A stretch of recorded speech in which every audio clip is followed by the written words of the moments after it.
గారిది. దయచేసి అందరూ నిశ్శబ్దంగా ఉండి ఈ కార్యక్రమాన్ని విజయవంతం చేయండి. వర్ధిల్లాలి నారా చంద్రబాబు నాయుడు గారి నాయకత్వం, నారా చంద్రబాబు నాయుడు గారి నాయకత్వం, నారా చంద్రబాబు నాయుడు గారి నాయకత్వం. వర్ధిల్లాలి Telugu Desam party, Telugu Desam party, Telugu Desam party.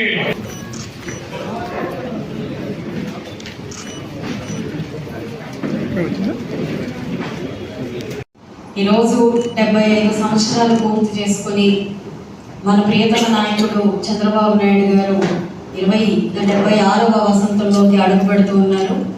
సుదినం. పురాణాల్లో కర్మయోగుల్ని భీష్మ పితామహుల్లాగా, దశరథ మహారాజులాగా మనం చూసాము, విన్నాము.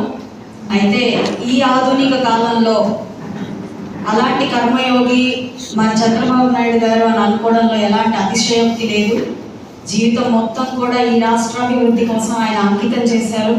ఆయన ఆశయం ఎప్పుడూ కూడా ఆంధ్ర రాష్ట్ర ప్రజల కోసమే అని చెప్పడంలో ఏమాత్రం సందేహం లేదు.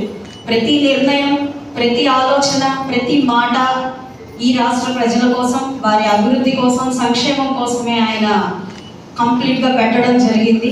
మరి ఒక యువ నాయకుడిగా ఆవిర్భవించి అన్న నందమూరి తారక రామారావు గారి ఆశయాల్ని ఈ రోజుకి కూడా పుచ్చుకొని ఎక్కడా కూడా ఆ సంకల్పాన్ని వదలకుండా ముందుకు వెళ్తున్నారు అంటే నేటి తరానికి, రాబోయే తరానికి కూడా ఆయన ఆదర్శప్రాయులు.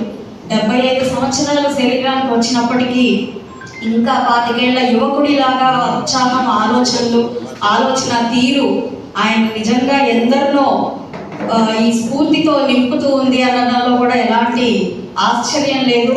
అయితే ఈ రోజు ఈ 75వ సంవత్సరం కాదు, 175వ సంవత్సరం అయినా కూడా కార్యకర్తల బలంతో, ప్రజల